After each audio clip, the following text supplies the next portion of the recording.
하나님 말씀은 룻기 1장 15절에서 18절입니다.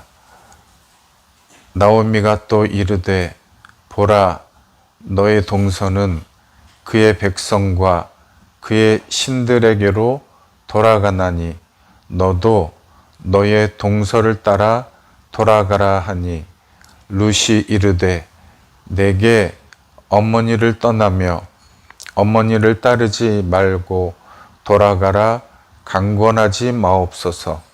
어머니께서 가시는 곳에 나도 가고 어머니께서 머무시는 곳에서 나도 머물겠나이다.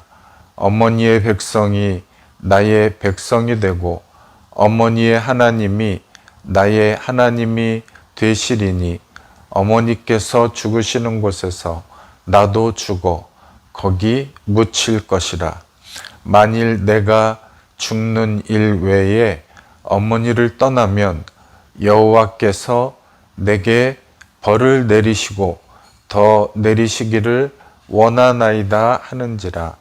나오미가 룻이 자기와 함께 가기로 굳게 결심함을 보고 그에게 말하기를 그치니라. 아멘. 사람의 흥망성쇠, 우리 인생의 모든 일들이 내가 마음먹은 대로 되지 않는 일들이 많이 있습니다. 여기 한 가정을 통해서도 그러한 일들을 살펴보게 됩니다.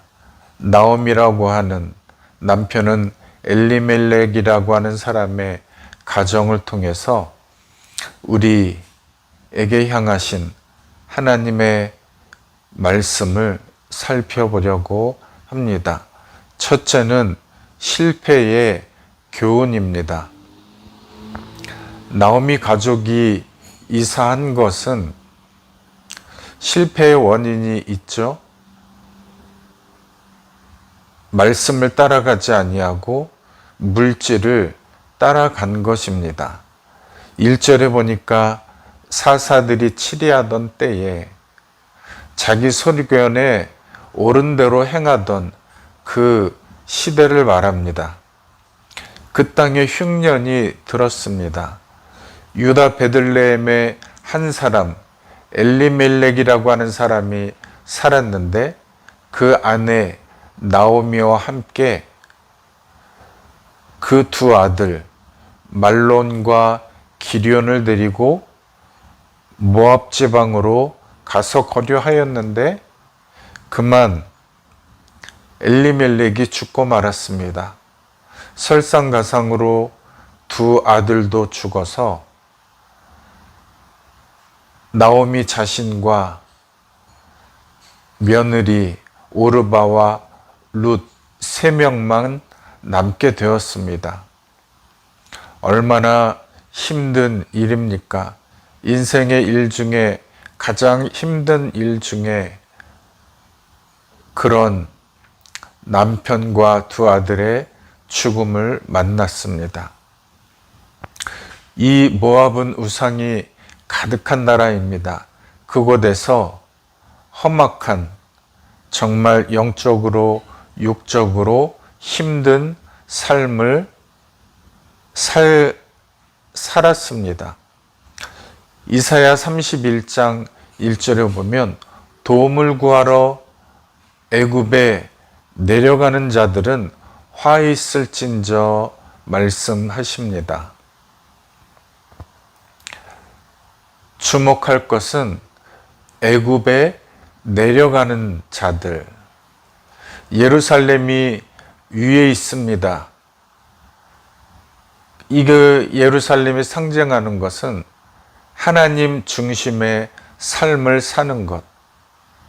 이 하나님 중심으로 사는 삶에서 떠나가는 것은 다 내려갔다라고 표현을 하고 있습니다. 화 있을진저 그들은 말을 의지하고 말의 숫자를 의지하고 말의 그 강함을 마병의 심히 강함을 의지하고 여호와 하나님을 앙모하지 아니하고 하나님을 구하지 아니하나니 여호와께서도 재앙을 내리실 것이다. 악행하는 자들이라 말씀하십니다. 그리고 도움을 받는 자들도 도와주는 자들도 멸망하리라 말씀하시죠. 5절에서는 여호와 하나님께서 예루살렘을 보호하실 것이다 라고 말씀하십니다. 예루살렘에 살아야, 하나님을 중심으로 살아야 하나님께서 지키신다 말씀하십니다. 복음 받은 한국 초대교회와 같은 성도들이 하나님의 말씀을 따라 살았습니다. 기독교인들이 소수였던 그 시대에 우리의 신앙의 선조들이 하나님의 말씀을 따라 굳건히 살아내었습니다. 그래서 우리 자손들이 있게 되었습니다. 물론 지금 많은 교회와 성도들이 그렇게 안 산다는 것은 아니지만 그래도 그분들의 신앙을 본받아 우리도 말씀을 따라야겠다라고 하는 생각이 듭니다. 남편과 두 아들을 잃고 나오미는 망연자실했습니다. 사망의 음침한 골짜기와 같은 힘든 삶을 살았습니다. 하지만 이 하지만이 중요하죠. 인생은 끝날 때까지 끝난 것이 아니다. 끝까지 가봐야 하지 않겠습니까? 1장 20절에 보면 나오미가 예루살렘에 돌아와서는 현재의 삶이 힘든 것을 알기 때문에 자신의 이름을 나오미라 부르지 말고 마라라고 해라. 나오미는 기쁨이라는 뜻이고 마라는 괴로움이라는 뜻이 있습니다. 나를 괴로운 자라 불러라. 희망이 없다라고 생각을 했겠죠. 그런데 20절 이후에 나오미를 마라라 불렀다라고 하는 기록이 없는 것을 볼 때에 하나님께서는 나오미에게 복을 내리시기로 작정하셨던 것 같습니다. 왜냐하면 나오미가 하나님께로 돌아왔기 때문에. 생명을 하나님이 주님의 피값으로 우리를 사셨습니다. 우리는 그래서 너무나 귀한 생명들, 귀한 존재입니다. 이사야 40장 31절에 보면 여호와를 앙망하는 자는 새 힘을 얻으리니 독수리의 날개치며 올라감 같을 것이요 달려가도 곤비치 아니하겠고 걸어가도 피곤치 아니하리로다. 포기하지 아니하면 하나님을 바라보면 하나님께서 이와 같은 복을 주신다 말씀하십니다. 포기하지 않고 이 실패를 통해서 교훈을 삼아 더 앞으로 더 위로 전진하는 우리가 되어야 하겠습니다. 부르짖어 기도하시기 바랍니다. 낙심하지 아니하고 희망을 가지고 소망을 품고 열심을 품고 주를 섬기면 주님이 응답하십니다. 물질을 따라 살지 말고 말씀을 따라 사시는 복된 성도들이 되시기를 바랍니다. 두 번째, 빛이신 하나님을 향하여, 말씀이신 하나님을 향하여 나아가야 합니다. 6절에 보면 그 여인이, 나오미가 모압 지방에서 여호와께서 예루살렘에 자기 백성들을 돌보시사 그들에게 양식을 주셨다라고 하는 소식을 듣습니다. 이 소식이 나오미에게는 큰 소망이 아니었을까요? 양식이라고 하는 것은 물론 육신에 먹을 양식이기도 하지만 영적인 하나님의 양식이기도 합니다. 예루살렘에는 하나님의 말씀이 있습니다. 물론 사사시대에 자기 소견에 옳은 대로 행하기는 했지만 그래도 하나님의 말씀이 있는 곳이고 하나님의 은혜가 있는 곳입니다. 우상이 가득한 모압 지방에 비할 바가 아니겠죠. 무엇을 듣고 사십니까? 무엇에 귀 기울이십니까? 복된 소리를 들으시기 바랍니다.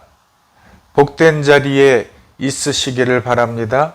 우리가 사는 동안 이 땅에 많은 세상의 부정적인 소리, 나를 힘 빠지게 하는 소리, 또 나에게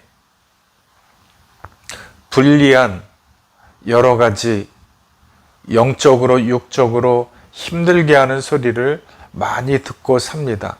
그와 같은 것들을 뿌리치고 복된 소리, 하나님의 말씀의 소리를 듣고 그 말씀에 힘입어 우리는 빛을 향하여 나아가야 합니다. 나오미가 하나님이 계시는 베들레헴을 생각하고 귀국하기로 결심한 순간 하나님께서는 나오미를 위해 일을 시작하셨습니다. 빛이신 하나님의 말씀이 나오미의 양심을 계속 두드렸습니다. 내 고향 예루살렘으로 돌아가야 하는데 라는 생각을 계속했었지만 현실적인 문제가 앞을 가로막고 있어서 가지를 못하고 있었지만 드디어 결심을 하는 순간 빛이신 하나님이 나오미의 마음에 들어오셨습니다. 빛을 바라봤더니 나오미도 빛이 되었습니다.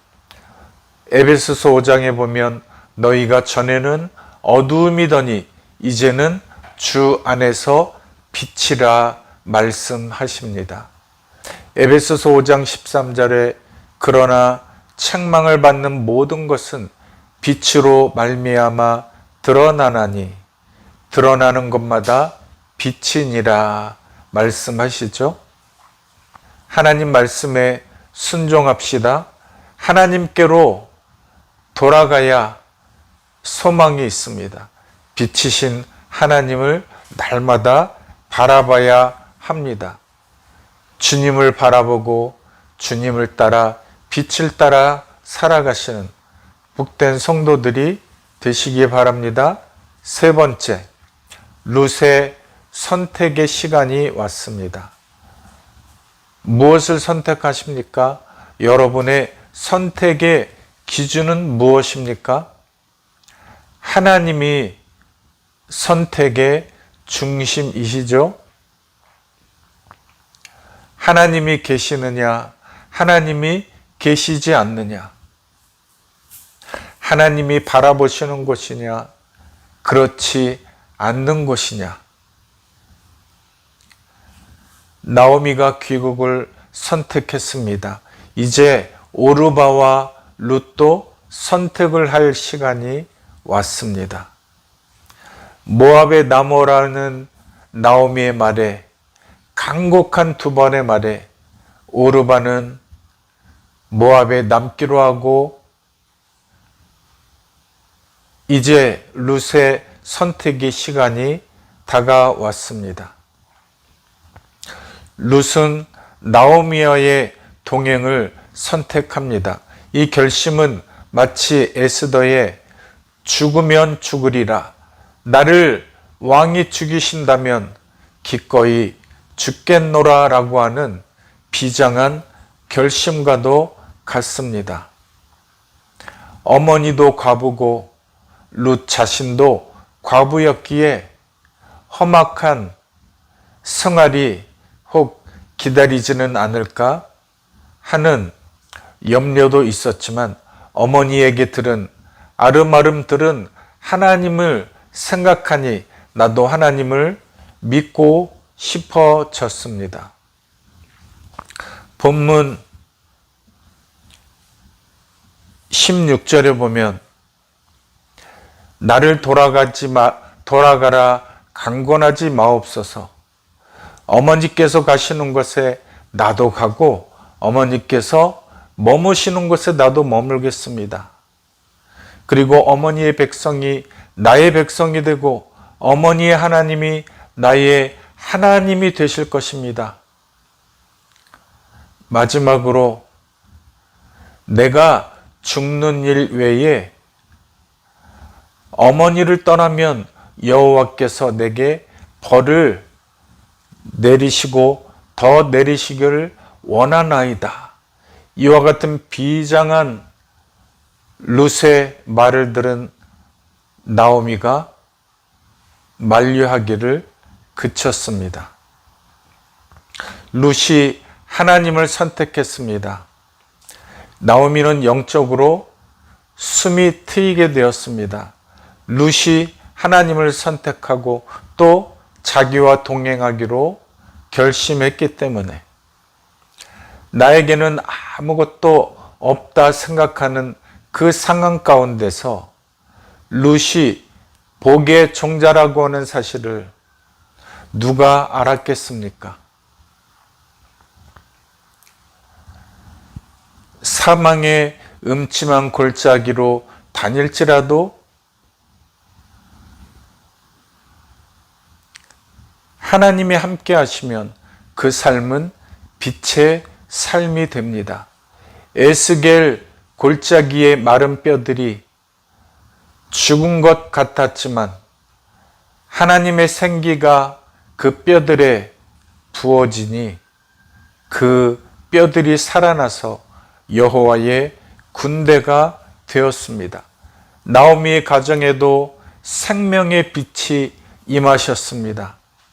이방 여인이 놀라운 다윗의 조상이 되었습니다. 보아스라고 하는 남편을 만났습니다. 마치 예수 그리스도께서 어둠에 헤매던 나를 만나주셔서 나의 신랑이 되시고 나의 친구가 되어주시고 나의 하나님이 되어주셔서 생명의 빛으로 인도한 것처럼 인생은 퍼즐과도 같습니다. 내가 퍼즐을 맞추는 것이 아니라 내가 하나님의 퍼즐에 맞춰지게 되는 것이죠. 하나님께 나의 인생을 맡겨드릴 때 한 조각 퍼즐과 같은 내 인생을 보면 초라할 수도 있지만, 그리고 내 인생이 이해가 되지 않는 것도 많이 있지만, 하나님께 나의 한 조각 퍼즐이 맡겨질 때 큰 그림이 되어서 하나님께 영광을 돌리는 아름다운 그림의 퍼즐이 되는 것이죠. 나오미와 룻을 사망의 음침한 골짜기에서 건져내신 여호와 하나님, 다니엘을 사자굴 속에서 구하신 여호와 하나님이 나의 하나님, 여러분의 하나님이 되실 줄을 믿습니다. 나를 모압의 사망의 권세에서 예루살렘의 푸른 초장으로 인도하신 구원의 예수 그리스도의 은혜가 또 성령님의 우리를 이끄심이 여러분과 함께 하시기를 주님의 이름으로 축원합니다.